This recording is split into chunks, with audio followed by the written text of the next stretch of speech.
네, 안녕하세요. 최준영입니다. 오늘은 우크라이나 이야기를 계속 이어서 해보도록 하겠습니다. 오늘 말씀드릴 주제는 우크라이나 광물 자원과 관련된 이야기입니다. 보통 우크라이나는 이제 농업 국가, 그래서 세계 최대 규모의 이제 뭐 밀 수출국 이렇게 이제 알려져 있습니다만, 그 흑토, 우크라이나 흑토, 체르노젬이라고 부르는 그 밑에 땅을 파면 어마어마하게 많은 광물 자원이 있다라는 것을 아신 분들이 많을 겁니다. 요즘에. 그래서 오늘은 이제 이것과 관련된 이야기를 해보려고 그러는데, 실제로 이제 많은 분들이 제일 궁금해하시는 거, 우크라이나 밑에 광물 자원이 얼마나 많어? 라고 물어보면 여기에 대해서 뭐 여러 가지 설명을 드릴 수 있습니다만, 제일 좋은 방법은 이제 돈이죠, 돈. 예. 달러로 환산해 보면은 약 한 11조 5천억 달러 정도 된다고 합니다. 1조 달러가 그러면 이제 우리가 흔히 말하는 천조국 1조 달러면 우리가 이제 1500조 1400 몇십 조 이렇게 되는 거니까 11조 달러로면은 1경 뭐 이렇게 되는 단위죠. 어마어마하게 많은 자원이 매장되어 있다라고 이제 볼 수가 있겠습니다. 여러 가지 자원들이 많습니다만 많은 사람들이, 그리고 이제 트럼프 대통령이 관심을 기울이는 것은 이제 히토류 같습니다. 히토류는 지금 뭐 보시는 것처럼 이 주기율표 상에서 지금 색깔로 표시되어 있는 이런 것들이 이제 히토류죠. 그래서 경 히토류, 좀 가벼운, 그 다음에 무거운, 중, 히토류 이렇게 나눠집니다. 그래서 그뿐만 아니고 이제 리튬, 그 다음에 이제 흑연, 뭐 리튬 가격 같은 경우는 요즘에 많이 내려서 2차 전지 가격이 막 내려가는 이제 요인, 주가도 같이 내려가는 것 같아서 마음이 좀 무겁습니다만, 어떻든간에 리튬, 흑연, 그리고 코발트, 이거 다 이제 2차 전지 원료죠. 그 다음에 이제 여러 가지 군사용이라든지 특수 강 제작에 사용되는 뭐 티타늄, 그 다음에 스칸듐, 뭐 이런 것들도 많이 있습니다.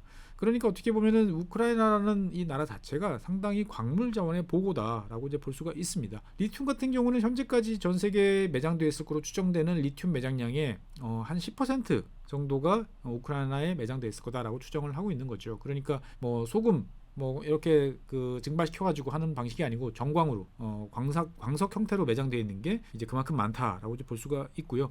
실제로 우크라이나에서 이 리튬이 매장되어 있는 지역의 면적은 820제곱킬로미터 정도의 이런 넓은 지역에 분포되어 있다라고 이제 볼 수가 있습니다. 이 밖에도 이제 제트 엔진 제작에 사용되고 있는 뭐 제르코늄이나 스칸듐 이런 매장량도 상당히 이제 많은데, 아직까지 채굴은 전혀 이루어지지 않고 있고요. 그 다음에 이제 반도체와 관련되어 있는, 이건 뭐 무기에도 종종 쓰이는데 뭐 탄탈륨이라든지, 그 다음에 초전도 이 자석대 만들 때 사용되는 이제 그 니오뷴, 그리고 이제 항공 우주의 산업에서 많이 사용되는 이제 베릴륨 이런 것들도 지금 일부 채굴이 되어 있습니다만 양 자체는 많지 않아요. 분명히 매장이 돼 있고 일부 채굴도 이루어지고 있다라고 볼 수가 있겠습니다. 실제로 이제 미국 입장에서 봤을 때 보면 여러 가지 뭐 항공기라든지 이런 거 제작을 할 때 사용되고 있는 티타늄 같은 경우도 지금 러시아에서 많이 공급을 그동안 받아왔는데, 우크라이나 같은 경우가 현재 매장되어 있는 양이 이제 전 세계 한 10위권 정도 된다고 합니다. 그러니까 현재 뭐 우크라이나 같은 경우에는 매장량 중에서 한 10% 정도, 티타늄 매장량의 10% 정도를 개발했다라고 이제 알려지고 있습니다.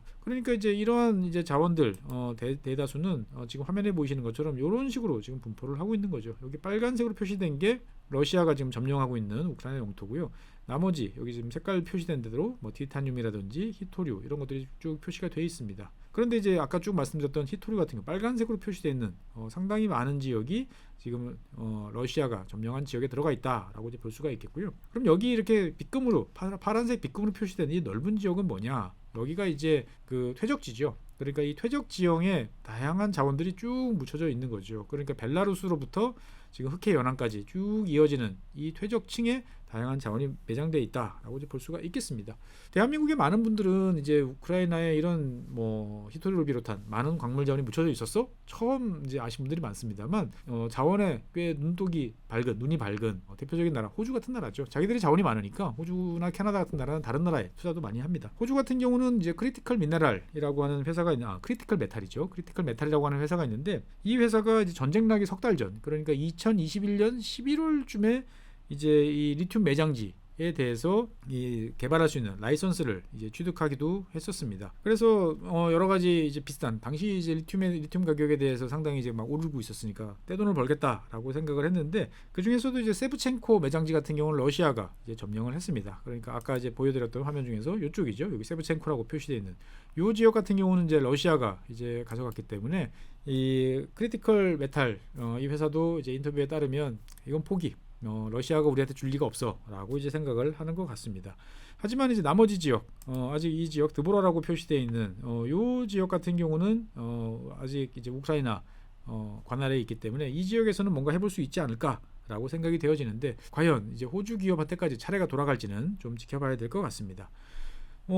트럼프 대통령과 관련돼서 사실 많은 분들이 또 궁금해하시는 것은 트럼프 대통령이 광물 자원에 그렇게 관심이 많았어?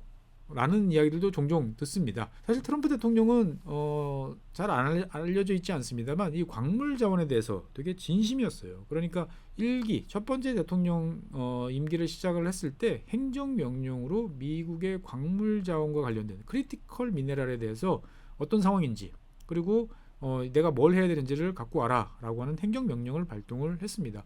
그래서 당시에는 아마 내무부가 아마 이 업무를 수행했던 걸로 아는데 그래서 처음으로 그때 이제 미국 정부가 33종인가 34종인가 한 30종 좀 넘는 광물 자원을 크리티컬 미네랄이라고 이제 분류를 하고 거기에 대해서 미국 내 매장량 그 다음에 전 세계적인 이 운영 상황 당연히 중국 이야기 나오겠죠. 이런 거와 관련된 보고서를 이제 작성을 하기도 했었습니다. 그래서 현재도 이건 바이든 행정부를 거치면서 지금까지 살아남아 있어요. 그래서 현재는 지금 50종으로 지금 크리티컬 미네랄 종류들이 더 많아졌고요. 그리고 이제 이 크리티컬 미네랄 같은 경우는 3년마다 리스트업을 다시 하기로 돼 있어요. 그러니까 미국이 어떤 광물 자원을 중시하는지를 이렇게 지켜보면은 이것도 꽤나 흥미로운 변화가 나타나고 있다라고 이제 볼 수가 있겠습니다. 그래서 어떻게 보면 트럼프 대통령 같은 경우는 그린란드도 크리티컬 미네랄과 관련된 이야기를 계속 하고 있는 거죠.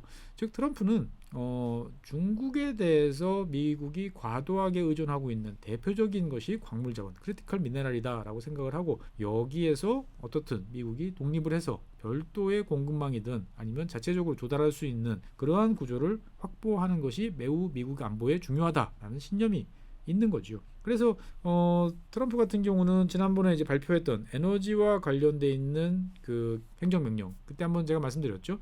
그 중에서 이제 에너지 국가 긴급 사태와 관련돼 있는 이 행정명령에 보면 재밌는 조항이 있습니다. 저 뒤쪽에 보면은 에너지란 무엇이냐라는 사항을 정의를 했어요. 그래가지고 원유, 천연가스 여러 가지 이야기들을 쭉 했는데 재밌는 점은 11가지를 지정을 했어요. 근데 그 중에 저 뒤편에 보면은 여기 있죠. 크리티컬 미네랄. 사실은 크리티컬 미네랄이라고 그러면은 이제 리튬이라든지 티타늄 이런 것들이에요. 흑연도 여기 이제 포함되고 그러는데 이거 자체로는 에너지를 생산을 못 하잖아요.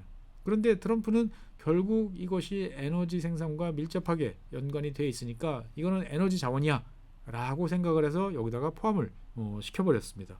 그러다 보니까 이제 트럼프는 진짜로 이 크리티컬 미네랄에 대해서는 진심이구나 라고 이제 생각을 할 수가 있겠고요. 그러면 이제 왜 사실 우크라이나라는 나라는 미국 입장에서 봤을 때는 되게 멀리 떨어져 있는데 그린란드는 가깝고 근데 여기에 대해서 왜 이렇게 관심을 가지느냐라고 이제 궁금해하시는 분도 계신 것 같습니다. 사실 저도 다 알 수는 없습니다만 제가 트럼프 대통령의 과거 이제 발언들을 쭉 챙겨보면 일단은 내가 미국이 우크라이나에 대해서 지원하도록 많은 돈을 썼어. 이게 왜 5천억 달러인지는 모르겠습니다만 자꾸 많은 돈을 썼으니까 회수를 해야 돼. 이건 맞죠. 사실 미국은 이제 우크라이나에 지원된 많은 무기들이 이제 그 무기 대여법 렌드리스로 이제 된 거기 때문에 어떠한 방식으로든지 상환은 해야 돼요. 그러니까 광물 자원으로 상환하는 거 오케이 라고 생각을 할 수가 있는 거고 그런데 트럼프 대통령도 알고 있죠. 왜? 미국 내에도 히토리라든지 여러 가지 광물 자원들이 많이 있습니다만 이거를 다 문을 닫고 중국한테 넘긴 이유는 이것을 개발하는 과정에서 각종 환경 오염 특히나 이제 방사성 물질이 많이 나와요. 그러니까 현재 미국 입장에서 봤을 때는 이것을 채굴해서 정련해 가지고 자기들이 쓰기에는 상당히 좀 부담스러운 입장인 거죠. 그런데 우크라이나에서 이거를 다 정년 재련해서 그 나라의 환경 부담으로 다 남고 자기들은 결과물만 갖고 온다 생각하면 아주 좋죠. 이런 걸 생각하고 있나? 라는 생각이 들고 잠깐만 분명한 것은 중국의 압도적인 광물 자원 통제권에서 통제력에서 벗어나겠다라는 점은 분명한 거죠. 상황이 이렇게 흘러가고 나다 보니까 제일 속상할 사람은 어떻게 보면 회심의 승부수를 던진 젤렌스키 대통령이 아닐까 싶습니다. 트럼프 대통령이 이제 승리했을 시점을 전후해서 젤렌스키 대통령은 이제 빅토리 플랜 승리 계획이라는 것을 가지고 다니면서 미국이나 다른 나라에 대해서 설명을 많이 했습니다. 즉 어떻게 보면은 우리 우크라이나는 미국이 원하는 이런 광물 자원을 가지고 있어. 그러니까 이것을 토대로 해서 미국이 계속 우리한테 지원해주면 우리는 끝까지 싸워서 러시아하고 이길 수 있어 라고 하는 이런 계획으로 설명을 했던 거죠. 근데 이제 결과적으로 봤을 때 보면 어떻게 보면 트럼프 입장에서 봤을 때 그래? 너희들 그런 자원 있어? 그럼 내 거 라고 하는 트럼프한테 좋은 카드만 넘겨준 이제 그러한 것이 아니었나라는 이제 좀 후회스러운 분위기가 요즘에 키이우에서 많이 있는 것 같습니다. 즉 중요한 점은 여기에 대해서 구체적인 수치 그러니까 이게 얼마짜리고 이런 플랜은 어떻게 이제 가동될 것이고 이러한 것들에 대한 이야기들을 좀 구체적으로 세웠어야 되는데 추상적이고 하지만 뭐 어떻든 막대한 자원이 있고라는 이야기를 너무 쉽게 이제 트럼프 대통령한테 함으로써 주도권을 상실한 거 아니냐라는 생각들도 지금 많이 있는 것 같습니다. 어쨌든 젤렌스키 대통령은 지금도 계속 강조하는 게 안전보장의 대가로 광물 자원을 제공하는 거지 기존 뭐 우크라이나가 지원받았던 여러 가지 지원에 대한 대가로 광물 자원을 주는 건 아니다 라고 강조하는 게 한 가지. 그 다음에 이것은 미국한테만 기회가 열리는 것이 아니고 우리한테 그만큼 지원을 했던 EU 즉 유럽연합과 관련되어 있는 국가들도 있다라고 이야기를 하는 거죠. 그러니까 한 나라에 미국에만 의존하고 있다가 미국이 밟히면 안 되는 상황을 이제 좀 막아보겠다라고 하는데 현실은 상당히 좀 어두운 것 같습니다. 어쨌든 중요한 점은 이제 이 우크라이나 미래는 상당히 좀 불투명해지고 어두워졌다라는 점은 이제 분명한 것 같습니다. 실제로 이제 이 광물 자원과 관련돼서도 여러 가지 이야기들이 지금 나오고 있어요. 그러니까 이 광물 자원 탐사와 개발은 이제 오랜 시간이 걸립니다. 지금 우크라이나에 있는 건 맞아요.